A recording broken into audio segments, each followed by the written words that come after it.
నమస్కారం. మనలో చాలా మందికి బాహుబలి అంటే సినిమానే గుర్తొస్తుంది.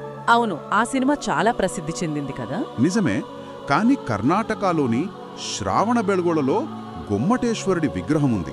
ఆ విగ్రహం వెనుకున్న అసలు బాహుబలి కథ ఆ సినిమా కథ కంటే చాలా భిన్నమైనది. ఇంకా చెప్పాలంటే చాలా లోతైనది కూడా. ఖచ్చితంగా. ఆ అసలు కథకు మూలం కన్నడ ఆదికవి పంప రాసిన ఆదిపురాణం. ఆదిపురాణం. అవును. అందులో మొదటి జైన తీర్థంకరుడైన ఆదినాథుడు కుమారులు భరతుడు, అతని తమ్ముడు బాహుబలి, వాళ్ల వృత్తాంతం ఉంది. మరి ఆ గొమ్మటేశ్వరుడి విగ్రహం ముఖ్యంగా అది నగ్నంగా ఎందుకుందనే దానికి కారణం ఆ కథలోనే ఉందన్నమాట. చాలా ఆసక్తికరంగా ఉంది. అయితే ఈరోజు మనం కాస్త లోతుగా వెళ్ళి ఆ గొమ్మటేశ్వరుడు అంటే బాహుబలి ఎందుకు అలా దిగంబరుడుగా నిల్చున్నాడు, ఆ విగ్రహానికంత ప్రాధాన్యత ఎందుకొచ్చిందో పరిశీలిద్దామా? తప్పకుండా. కథ ఇలా మొదలవుతుంది. ఆదినాథుడు అంటే మొదటి జైన తీర్థంకరుడు. ఆయన రాజు. చక్రరత్నం లాంటిది ఉండేదని అంటారు కదా. నిజమే. దానికి ఒక ప్రత్యేక శక్తి ఉంటుంది. దాని సహాయంతో భరతుడు మొత్తం ప్రపంచాన్ని జయించి తిరిగి వస్తాడు. కాని తన రాజధాని అయోధ్యలోకి ప్రవేశించబోతుంటే ఊహించని విధంగా ఆ చక్రరత్నం నగరం బయటే ఆగిపోతుంది. ఆగిపోయిందా? ఎందుకు? అదే భరతుడికి అర్థం కాదు. అప్పుడు పురోహితులు చెబుతారు, రాజా, నీ దిగ్విజయం ఇంకా పూర్తి కాలేదు. నీ సొంత సోదరులని కూడా జయించాలి. అప్పుడే నువ్వు సంపూర్ణ చక్రవర్తివి అవుతావు అని. అంటే తన తమ్ముళ్ల మీదే యుద్ధం చేయాలా? అవును.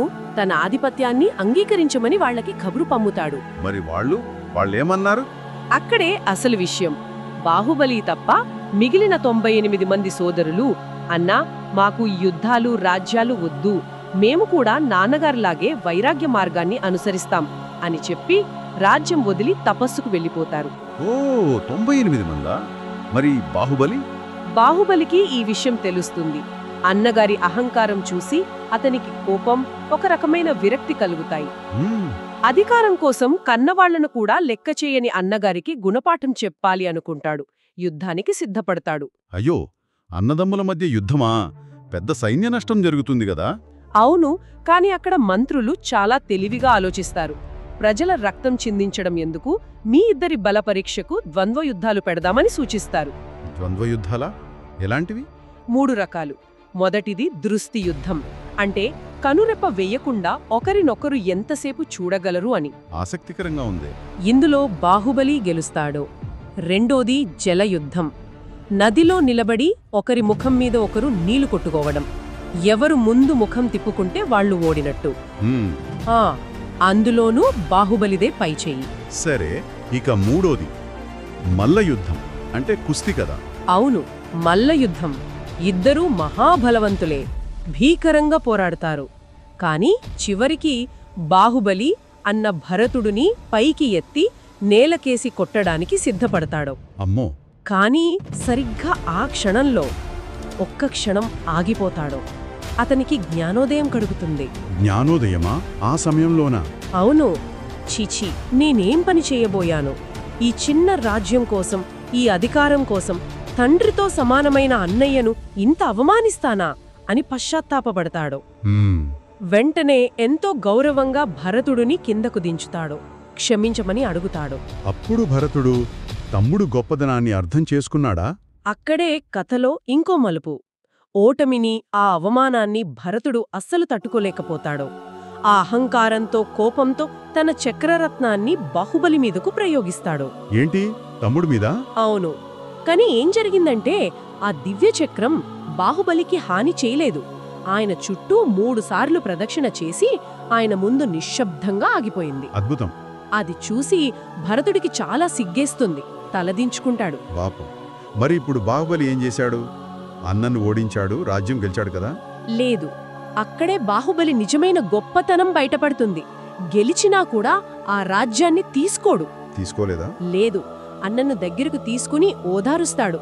అన్నా, ఈ గెలుపోటములు, ఈ రాజ్యాలు, సంపదలు ఇవేవీ శాశ్వతం కాదు. చూడు, చివరికి మనం ఒంటి మీద కట్టుకున్న ఈ బట్టలు, ఎందుకు ఈ శరీరం కూడా మనది కాదు, శాశ్వతం కాదు. ఇదంతా అశాశ్వతం. అంత గొప్ప మాట.